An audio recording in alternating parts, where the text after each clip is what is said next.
while, but I'm going to start trying to pick it up again. I'm going to go over two trades I did made today in SPY based off 2 minute.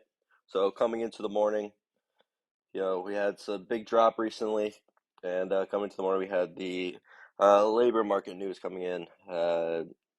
Unemployment up 0.1% over expected, and payroll grew greater than expected, but overall showing that the economy might need a little bit more in terms of rate hikes before we ultimately start toning down on the rate hikes and we try to reaccelerate growth.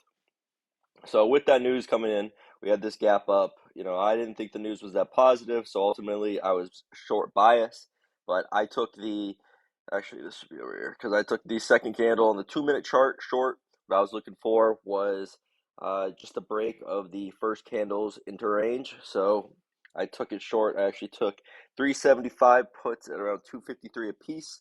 It ended up going up to over $500 a piece, but I sold them for a $104 profit.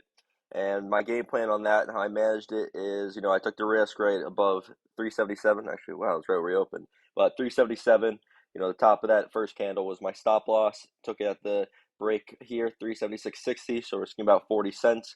Looking for a move back into the moving average wasn't really expecting, a move all the way down to 200 or, any type of gap close. We did have, some of the structure in here that I thought we might bounce off of.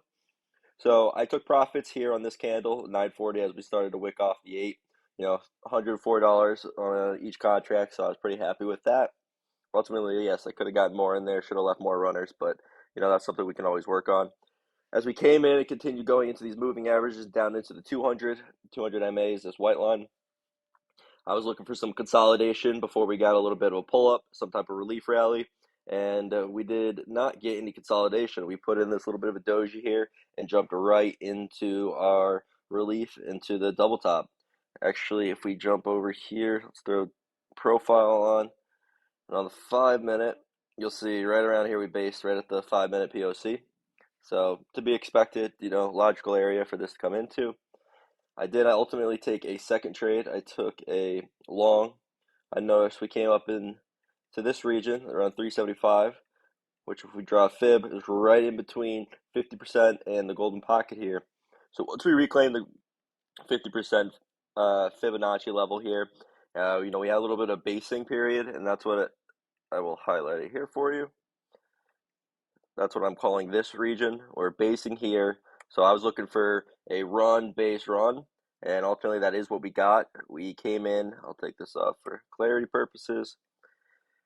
What we saw here was, we had these wicks to the upside, which kind of alerted me a little bit, especially this one. And we got this hangman candle here. But what I noticed is we came in, retested VWAP the 8 here, held both of them to a T. I took this candle on close with a stop below VWAP. So I had, it's an 80-cent risk. Took options long, looking for the move into the double top. I cut them on this candle here, getting that move into the double top for about, I got in at 293, sold at 346. So what's that? $53 a piece. Ultimately, you did continue to get this move up, which I really did not expect without a real clear pullback. But you could see here, we came into this other level I had marked here at 378.50, which I believe you go on the 5 minute, you're looking at, yep, right into the 200. Declining 200 moving averages. Right there, you're going to see a lot of shorts that have stronger potential when you have that declining 200. And ultimately, you see what this delivered. Both moves were pretty drastic. I guess all three moves, because we really got no pause, no pullback. Everything kind of just happened, and the doors open and the doors closed on certain moves. But you could see, you get this wick up above the 200. How's it look on the two? Yeah, you get this, kind of pattern coming back in, retesting the double top. You try, so there's no volume on that little breakout candle. Immediately rejects off this 378.50 level, and down we go. Those were my trades today. So like I said, I'll try to be back. Please like and subscribe. And yeah, we'll see what the rest of the day has to hold. See, we're doing a little double bottom formation here. And